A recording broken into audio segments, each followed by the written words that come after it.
साथियों नमस्कार। छत्तीसगढ़ में एक बार फिर से हड़ताल का जो दौर है वह शुरू होने जा रहा है।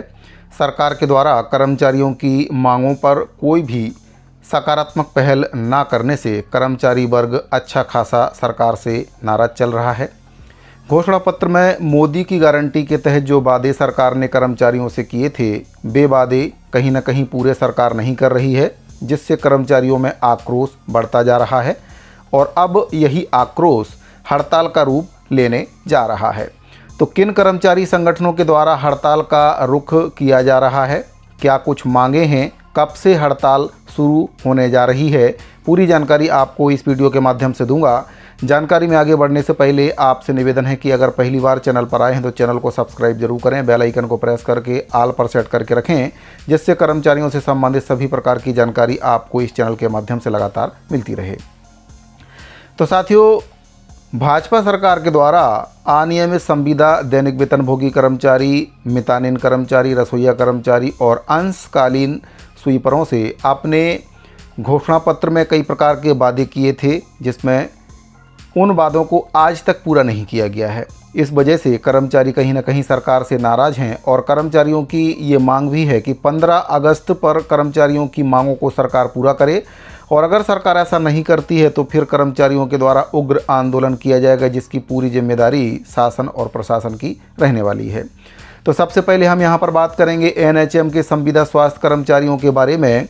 तो एनएचएम संविदा स्वास्थ्य कर्मचारियों के द्वारा हड़ताल का निर्णय ले लिया गया है और आगामी 18 अगस्त 2025 से प्रदेश भर के करीब 16,000 से भी अधिक संविदा स्वास्थ्य कर्मचारी जो एनएचएम के अंतर्गत काम करते हैं उनके द्वारा अनिश्चितकालीन हड़ताल का आगाज किया गया है। साथियों, आपको बताना चाहूँगा कि छत्तीसगढ़ प्रदेश एनएचएम कर्मचारी संघ की जो प्रांत स्तरीय बैठक है उसका आयोजन रायपुर के गुरु घासीदास प्लाजा में रविवार को किया गया था और इस बैठक में महासमुंद जिलाध्यक्ष रामगोपाल खूंटे शामिल हुए। संघ की मांगों पर जल्द विचार अगर नहीं किया गया तो फिर 18 अगस्त से अनिश्चितकालीन हड़ताल पर जाने की बात उनके द्वारा कही गई है। श्री खूंटे जी के द्वारा बताया गया है कि बैठक में प्रस्ताव सर्वसम्मति से पारित हो गया है और अगर सरकार 15 अगस्त तक कर्मचारियों की मांगों को पूरा नहीं करती है, जिसमें कई प्रकार की मांगें हैं, उसके बारे में आगे मैं आपको बताऊंगा कि किन मांगों को लेकर एनएचएम के जो संविदा कर्मचारी हैं भी अनिश्चितकालीन हड़ताल करने जा रहे हैं।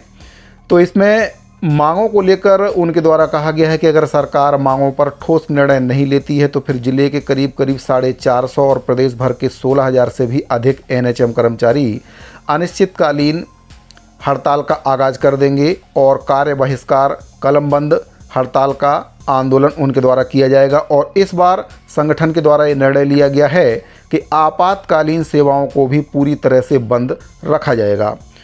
जो खूंटे जी हैं उनके द्वारा बताया गया है कि अब कर्मचारी आंदोलन के लिए बाध्य हैं और सरकार से आग्रह है कि वह तत्काल संवाद स्थापित करे और कर्मचारियों की मांगों को पूरा करे। मांगों की अगर बात करें तो इसमें प्रमुख जो मांग है संविलियन स्थायीकरण, पब्लिक हेल्थ कैडर की स्थापना, ग्रेड पे का निर्धारण, कार्य मूल्यांकन व्यवस्था में पारदर्शिता, लंबित 27% वेतन वृद्धि और नियमित भर्ती में सीटों का आरक्षण, अनुकंपा नियुक्ति, मेडिकल और अन्य अवकाश की सुविधा, स्थानांतरण नीति और न्यूनतम 10 लाख कैशलेस चिकित्सा बीमा सुविधा उपलब्ध कराने की जो मांग है वह संविदा स्वास्थ्य कर्मचारियों के द्वारा शासन से की गई है। तो साथियों, एनएचएम संविदा स्वास्थ्य कर्मचारी संघ के द्वारा 18 अगस्त 2025 से अनिश्चितकालीन हड़ताल का आगाज कर दिया है, क्योंकि सरकार मांगों को नहीं सुन रही है। मिल रहा है तो केवल आश्वासन, और आश्वासन से साथियों पेट नहीं भरता है। कांग्रेस के समय से लेकर आज तक जो संविदा कर्मचारी हैं एनएचएम के, उनकी स्थिति ज्यों की त्यों बनी हुई है। अल्प वेतन में काम करने को बेमजबूर हैं और उनका जो घर परिवार है वह इतने कम वेतन में कहीं ना कहीं इस महंगाई के समय में चला पाना मुश्किल हो रहा है। ऊपर से काम का जो प्रेशर है वह भी संविदा कर्मचारियों के ऊपर काफ़ी ज़्यादा रहता है। तो अनिश्चितकालीन हड़ताल का आगाज एनएचएम संविदा स्वास्थ्य कर्मचारियों के द्वारा कर दिया है। इसको लेकर एनएचएम संघ के जो प्रांत अध्यक्ष हैं उनके द्वारा एक पत्र भी जारी किया गया है समस्त एनएचएम संविदा स्वास्थ्य कर्मचारियों के लिए और शासन को भी इसके बारे में अवगत कराया गया है। पत्र में अगर देखें तो पत्र के माध्यम से सभी साथियों से विनम्र अपील की गई है। समस्त एनएचएम एवं कर्मचारी साथियों, यह समय अब बड़ा विकट है। एक तरफ हम प्रदेश की आम जनता की स्वास्थ्य की चिंता अपने शासकीय कर्तव्यों का निर्वहन कर रहे हैं और दूसरी तरफ हम सभी लंबे समय से अपने सामाजिक आर्थिक सुरक्षा की पीड़ा से भी ग्रसित हैं। आज राष्ट्रीय स्वास्थ्य मिशन को 20 वर्ष हो चुके हैं और इसके बाद भी छत्तीसगढ़ प्रदेश के एनएचएम कर्मचारियों की स्थिति जस की तस बनी हुई है, जबकि कई राज्यों जैसे कि मध्य प्रदेश, मणिपुर, बिहार, हरियाणा, यहाँ पर नियमितीकरण और बेहतर सेवा शर्तें, नौकरी की सुरक्षा जैसे प्रावधान और एनएचएम कर्मचारियों के ऊपर लागू किए गए हैं। अपनी आंखों से ये सब हम देख रहे हैं, परंतु राज्य के डबल इंजन की सरकार होते हुए भी हम नियमितीकरण तो दूर, समय पर वेतन से भी वंचित हैं। सरकारें बदल गई हैं लेकिन हमारी स्थिति में सुधार नहीं आया है। अब हम सब एक ही नाव पर सवार हैं और एक जैसी पीड़ा से गुजर रहे हैं। डबल इंजन की इस सरकार के कार्यकाल में अब तक 150 से भी अधिक ज्ञापन निवेदन किया जा चुका है और हालात अब और भी बुरे हो गए हैं। परिवार का लालन पालन भी करना मुश्किल हो गया है। कोरोना काल को याद करते हुए इनके द्वारा बताया गया है कि इसमें कर्मचारियों के द्वारा अपनी जान पर खेलकर समाज के सेहत की देखभाल की और कोरोना योद्धा का दर्जा भी उनको दिया गया। लेकिन इस अवधि में जो साथी शहीद हो गए हैं उनके परिवार अनुकंपा नियुक्ति नीति के अभाव में आज विपरीत हालात में अपना जीवन यापन कर रहे हैं। माह जुलाई 2024 में 2 दिन, माह 2025 में 1 दिन और माह जुलाई 2025 में फिर 2 दिन अवकाश का शांतिपूर्ण प्रदर्शन भी इनके द्वारा किया गया और शासन प्रशासन का कोई भी सकारात्मक रुझान इनकी हड़ताल पर देखने को नहीं मिला, जिससे अब कर्मचारियों में एक रोष व्याप्त हो चुका है। इस कारण छत्तीसगढ़ प्रदेश एनएचएम कर्मचारी संघ ने ये तय किया है कि अब यह उपेक्षा और असंवेदनशीलता सहन नहीं की जाएगी और इसका पुरजोर विरोध करते हुए 18/8/2025 को प्रदेश भर में काम बंद करके अनिश्चितकालीन आंदोलन का आगाज किया जाएगा। पूर्व के प्रदर्शनों में हमने एसएनसीयू जैसी आवश्यक सुविधाओं को बाधित नहीं किया था, लेकिन अब हर प्रकार की सुविधा का बहिष्कार किया जाएगा। डॉक्टर अमित कुमार मीरी प्रदेश अध्यक्ष हैं, इनके द्वारा ये पत्र जारी किया गया। शासन भी इस पत्र को देख रहे होंगे और कर्मचारियों की पीड़ा को सरकार समझे और जो संविदा का दंश है उससे कहीं ना कहीं इनको मुक्ति दे। एक नियमित कर्मचारी से भी अधिक काम करने के बावजूद भी इनको आधे से भी कम वेतन देना कहीं ना कहीं इनके साथ बहुत बड़ा अन्याय है। साथियों, बात करते हैं दूसरे कर्मचारियों के बारे में। तो जो प्रदेश की मितानिन हैं वे भी अब सरकार से नाराज़ हैं और उनके द्वारा भी अनिश्चितकालीन आंदोलन का आगाज कर दिया है, क्योंकि मितानिनों से भी सरकार के द्वारा कई बड़े वादे अपने घोषणा पत्र में किए गए थे, जिनको कहीं ना कहीं सरकार के द्वारा पूरा नहीं किया गया है। साथियों, आपको बताना चाहूँगा कि जो मितानिन संघ है उसके द्वारा हड़ताल का आगाज कर दिया है और 7 अगस्त से ये मितानिन हड़ताल पर उतर जाएंगी और अगर देखा जाए तो अनिश्चितकालीन हड़ताल इनके द्वारा की जाएगी। तो अब छत्तीसगढ़ में जो मितानिन हैं उनके द्वारा भी सरकार की वादा खिलाफी से नाराज होकर एक बड़ा कदम उठाते हुए 7 अगस्त से अनिश्चितकालीन हड़ताल और कलमबंद आंदोलन की घोषणा कर दी है। आंदोलन की शुरुआत नया रायपुर के स्थित तूता धरना स्थल से की जाएगी, जहां पर अलग अलग संभागों की मितानिनें चरणबद्ध ढंग से प्रदर्शन करेंगी। स्वास्थ्य मितानिन संघ की प्रवक्ता सपना चौबे ने जानकारी दी है कि 7 अगस्त को रायपुर संभाग, 8 अगस्त को दुर्ग संभाग, 9 अगस्त को बिलासपुर संभाग, 10 अगस्त को सरगुजा संभाग और 11 अगस्त को बस्तर संभाग की मितानिनें एकजुट होकर सरकार से अपना हक मांगेंगी।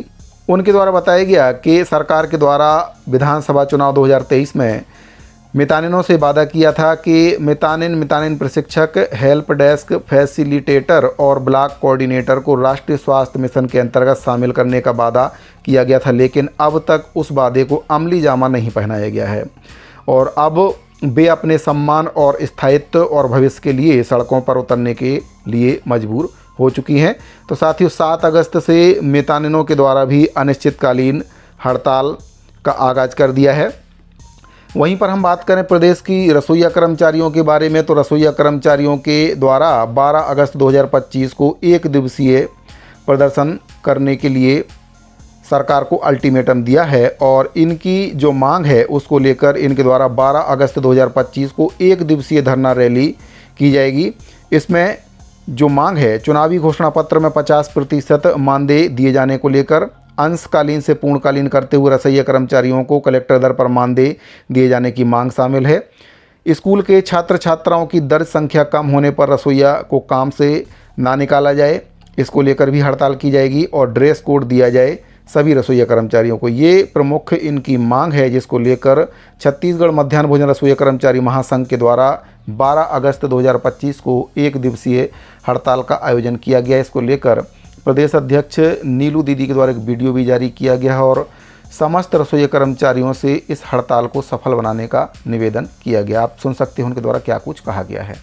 जय छत्तीसगढ़ संगवारी हूँ। हमन हरन प्रधानमंत्री शक्ति पोषण निर्माण में काम करने वाली रसोइया दीदी एवं भैया। आज हमन रैली के परमिशन ले आए हैं 5 अगस्त तक और 12 अगस्त तक हमार मन के धरना प्रदर्शन है एक दिवसीय। बीजेपी के जन घोषणा पत्र में क्रमांक नंबर 22 में मोर सरकी तो मैं 50% वृद्धि के हेरी से, मगर अभी तक से 2 साल हो गए होकर सरकार आए हो, मगर अभी तक से देनी है। और साथ ही साथ रसोइया दीदी मतलब बिना कारणवश निकाला थे स्वसहायता समूह के द्वारा, और बहुत जगह में बच्चा कम हुआ थे जनसंख्या में, तेकर सती निकाला थे, ओकर सती हमार रैली रखे रहे हैं। तो सबे रसोइया दीदी ला महासमुंद के रसोइया दीदी मतलब सूचित करना चाहता हूँ। सुबह 10 बजे से लेकर शाम के 5 बजे तक रैली एवं धरना प्रदर्शन है। ज़्यादा से ज़्यादा जनसंख्या में आहूँ। मोर नाम नीलू ओगरे है, मैं रसोइया संघ के प्रदेश अध्यक्ष हूँ। महासमुंद के ब्लॉक अध्यक्ष हसीना पटेल मोर साथ में है। जय जोहार, जय छत्तीसगढ़ संगवारी हो। साथियों, अब बात करते हैं छत्तीसगढ़ के अंशकालीन स्कूल सफाई कर्मचारियों के बारे में। तो अंशकालीन स्कूल सफाई कर्मचारी संघ भी अपनी मांगों को लेकर अनिश्चितकालीन हड़ताल कर रहे हैं। मांगों की अगर बात करें तो 50% वेतन वृद्धि, पूर्णकालीन कलेक्टर दर पर वेतन और स्कूलों में जो भृत्य के पद हैं उस पर समायोजन की मांग को लेकर छत्तीसगढ़ अंशकालीन स्कूल सफाई कर्मचारी हड़ताल कर रहे हैं। लेकिन सरकार के द्वारा इनकी भी मांगों को अभी तक पूरा नहीं किया गया है और ना ही सरकार का कोई प्रतिनिधिमंडल इनसे बातचीत करने के लिए आया है। आपको बताना चाहूँगा कि विधानसभा चुनाव से पहले जो वर्तमान में विधानसभा अध्यक्ष हैं और पूर्व मुख्यमंत्री डॉक्टर रमन सिंह जी के द्वारा अनियमित कर्मचारियों के मंच पर जाकर कई लोक लुभावने वादे अनियमित कर्मचारियों से किए गए थे और उस समय का उनका जो ट्वीट है उनके द्वारा बताया गया था कि छत्तीसगढ़ में हर वर्ग परेशान है लेकिन जिम्मेदारों के कानों में जूं नहीं रेंगती है।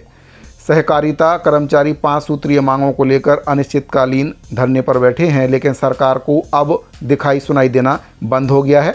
आज कर्मचारियों के धरना प्रदर्शन के समर्थन में उनके बीच पहुंचा। तो साथ ही इसी प्रकार से अनियमित संविदा, दैनिक वेतनभोगी कर्मचारी और भी कई कर्मचारी संगठन जो उस समय हड़ताल कर रहे थे, भाजपा के बड़े बड़े नेता जो अभी वर्तमान में मंत्री हैं, विधायक हैं और सांसद हैं, वे कर्मचारियों के मंच पर गए थे और उनके द्वारा उनको पूरा विश्वास दिलाया गया था कि हमारी सरकार आने के बाद आपकी परेशानियों को हम दूर करेंगे, आपकी समस्याओं का समाधान करेंगे। लेकिन साथियों, ऐसा कहीं पर भी देखने को नहीं मिल रहा है। कर्मचारी परेशान हैं। जो परेशानी कांग्रेस के समय में थी वही परेशानी भाजपा के समय में है। तो फिर अगर एक तरह से देखा जाए तो भाजपा और कांग्रेस दोनों के ही कार्यकाल में कर्मचारियों को परेशानियों का सामना करना पड़ रहा है। दोनों के ही शासनकाल में कर्मचारियों की जो मांग है वह पूरी नहीं हो पाई है और स्थिति जस की तस बनी हुई है। ऐसे में कर्मचारियों का ये कहना है कि कांग्रेस और बीजेपी एक ही सिक्के के 2 पहलू हैं। जब सत्ता में रहते हैं तब कर्मचारियों की सुध नहीं लेते और जब सत्ता में नहीं रहते हैं तब कर्मचारियों के मंच पर आकर बड़े बड़े वादे करते हैं। तो साथियों, सरकारों को ये समझना चाहिए कि आप पर अगर कर्मचारियों ने विश्वास जताया है, आपको पूर्ण बहुमत से जिताया है, तो आपका भी उत्तरदायित्व बनता है कि कर्मचारियों से संवाद स्थापित करें। जो भी मांग जायज़ है उसको सरकार पूरा कर सकती है, यानी कि गैर वित्तीय वाली जो मांग है उसको सरकार चाहे तो पूरा कर सकती है। जिन मांगों को भी सरकार पूरा करने में सक्षम है उसको तत्काल पूरा कर देना चाहिए और जो वित्तीय भार वाली मांग है उसको आगामी बजट में शामिल करते हुए उसको भी पूरा करना सरकार का फर्ज बनता है। साथियों, अगर आप भी एक अनियमित कर्मचारी हैं तो अपनी राय को इस वीडियो के कमेंट बॉक्स में ज़रूर बताएं। सरकार से अगर आप कुछ कहना चाहते हैं तो उसको भी कमेंट में अपनी राय को ज़रूर दें और अगर जानकारी आपको अच्छी लगी हो तो अपने दूसरे साथियों को भी इस जानकारी को शेयर अवश्य करें। साथियों, अगर आपने अभी तक चैनल को सब्सक्राइब नहीं किया है तो चैनल को सब्सक्राइब जरूर कर लें। इस वीडियो फिलहाल इतना ही, मिलते हैं अगली वीडियो में। अभी के लिए दीजिए इजाज़त। धन्यवाद।